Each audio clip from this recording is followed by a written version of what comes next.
William Shakespeare का लिखा एक नॉवल है हेमलेट, जिसके अडेप्टेशन से फिल्म डायरेक्टर विशाल भारद्वाज ने हैदर फिल्म बनाई थी। हेमलेट की एक मशहूर लाइन है, to be or not to B. इस लाइन को आज सुप्रीम कोर्ट ने एक फैसले में कोट किया है। मामला जुड़ा है इच्छा मृत्यु से। सुप्रीम कोर्ट ने एक फैसला सुनाते हुए गाजियाबाद के एक युवक को इच्छा मृत्यु की परमिशन दी है। भारत में पहली बार कोर्ट ने किसी को इच्छा मृत्यु की परमिशन दी है और ये कहानी है 32 साल के हरीश राणा की, जो कभी चंडीगढ़ यूनिवर्सिटी में सिविल इंजीनियरिंग के स्टूडेंट थे। हरीश को बॉडी बिल्डिंग का शौक था, लेकिन साल 2013 की अगस्त की एक शाम हरीश के साथ ऐसा हादसा हुआ जो उन्हें कोर्ट के इस फैसले तक ले आया। मोहाली में अपने पीजी की 4थी मंजिल से वो गिर गए, सर में गहरी चोट लगी और इस हादसे के बाद वो कभी अपने बिस्तर से उठ ही नहीं पाए। पिछले 13 सालों से उनकी पूरी दुनिया महज 6x3 के एक बिस्तर पर सिमट कर रह गई है। मेडिकल साइंस की भाषा में इसे वेजिटेटिव स्टेट कहा जाता है, जहां इंसान ना कुछ बोल सकता है और ना ही कुछ महसूस कर सकता है। उनका लगातार इलाज चलता रहा। माँ निर्मला राणा और पिता अशोक राणा 13 सालों से अपने बेटे के ठीक होने का इंतजार करते रहे। अपने बेटे के इलाज के लिए अशोक राणा ने अपना 25 साल पुराना घर तक बेच दिया। आज हालात ये हैं कि वो 4,000 रुपये से भी कम की पेंशन और सड़कों पर सैंडविच बर्गर बेचकर अपना गुजारा कर रहे हैं। जब आर्थिक और मानसिक बोझ बर्दाश्त से बाहर हो गया तो उन्होंने पिछले साल दिल्ली हाई कोर्ट का दरवाज़ा खटखटाया। कोर्ट से अपने बेटे के लिए इच्छा मृत्यु यानी कि यूथेनेसिया की मांग की। हालांकि पिछले साल 2 जुलाई को दिल्ली हाई कोर्ट ने उनकी याचिका ये कहते हुए खारिज कर दी थी कि हरीश किसी वेंटिलेटर या लाइफ सपोर्ट मशीन पर नहीं है, इसलिए उन्हें यूथेनेसिया की इजाज़त नहीं दी जा सकती। इसके बाद उन्होंने सुप्रीम कोर्ट में याचिका दाखिल की। अगस्त 2024 में जब सुप्रीम कोर्ट के सामने ये याचिका आई, तब कोर्ट ने सिर्फ उत्तर प्रदेश सरकार को इलाज का खर्च उठाने का ऑर्डर दिया। लेकिन 2025 में हरीश के माँ बाप दोबारा कोर्ट पहुंचे। तब कोर्ट ने एक मेडिकल बोर्ड का गठन किया, जिसने हरीश की सेहत के आधार पर एक रिपोर्ट तैयार की। उसी रिपोर्ट के आधार पर कोर्ट ने अब अपना फैसला सुनाया है। जस्टिस JP पारदीवाला और जस्टिस KV विश्वनाथन की बेंच याचिका पर सुनवाई करते हुए उन्होंने ये माना कि जब किसी मरीज के ठीक होने की कोई भी उम्मीद ना बची हो तो उसे ज़बरदस्ती इलाज के सहारे जीवित रखना उसकी गरिमा का अपमान है।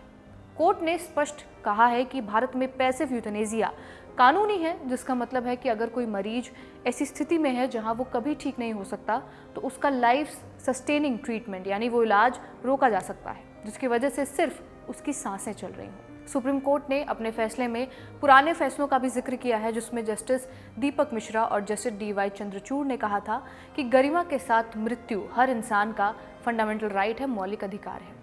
कोर्ट का मानना है कि किसी व्यक्ति को मशीनों या ट्यूब के सहारे ऐसी स्थिति में रखना जहां उसमें चेतना ही ना हो, उसके मीनिंगफुल एग्जिस्टेंस के अधिकार का उल्लंघन है।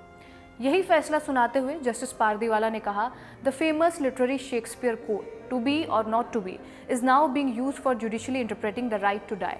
यानी शेक्सपियर की मशहूर कहावत to be or not to be का इस्तेमाल अब राइट टू डाई की कानूनी व्याख्या के लिए किया जा रहा है। कोर्ट ने अपने फैसले में पैसिव यूथेनेसिया का भी जिक्र किया। तो इसे समझना जरूरी है कि एक्टिव और पैसिव यूथेनेसिया उसमें क्या फ़र्क है। भारत में किसी को जहर का इंजेक्शन देकर मारना यानी कि एक्टिव यूथेनेसिया पूरी तरह गैर कानूनी है, लेकिन पैसिव यूथेनेसिया जिसमें इलाज को रोककर प्रकृति को अपना काम करने दिया जाता है, उसे अब कानूनी मान्यता प्राप्त है। साल 2018 में सुप्रीम कोर्ट ने इच्छा मृत्यु को लेकर एक लैंडमार्क फैसला दिया, जिसमें right to die with dignity यानी कि सम्मान से मरने के अधिकार को मौलिक अधिकार माना गया और देश में पैसिव यूथेनेसिया को लीगल भी बना दिया गया। सुप्रीम कोर्ट ने हरीश राणा के केस में ये साफ कर दिया है कि भले ही मरीज वेंटिलेटर पर ना हो, लेकिन अगर मेडिकल बोर्ड ये प्रमाणित कर देता है कि वो परमानेंट वेजिटेटिव स्टेट में है और उसके बचने की कोई उम्मीद नहीं है, तो उसका इलाज बंद किया जा सकता है। इसका फैसला मरीज के माँ बाप, उसके जीवन साथी, किसी अन्य करीबी रिश्तेदार की सहमति के बाद ही लिया जा सकता है और उसके लिए भी हाईकोर्ट की इजाज़त ज़रूरी है।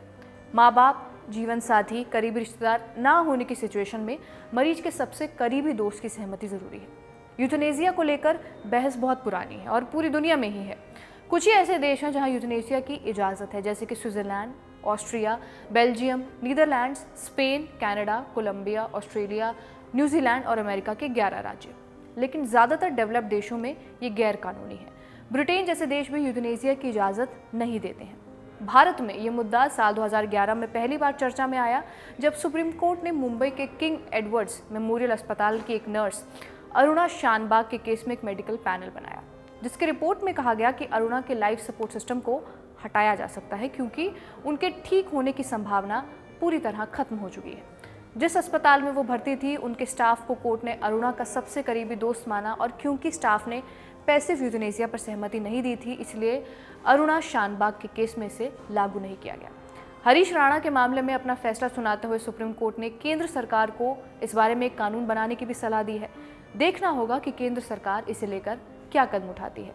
ये खबर यहीं समाप्त होती है। आप देखते रहिए खबर गांव। इस वीडियो को रिकॉर्ड किया है हमारे साथी सर्वेश ने।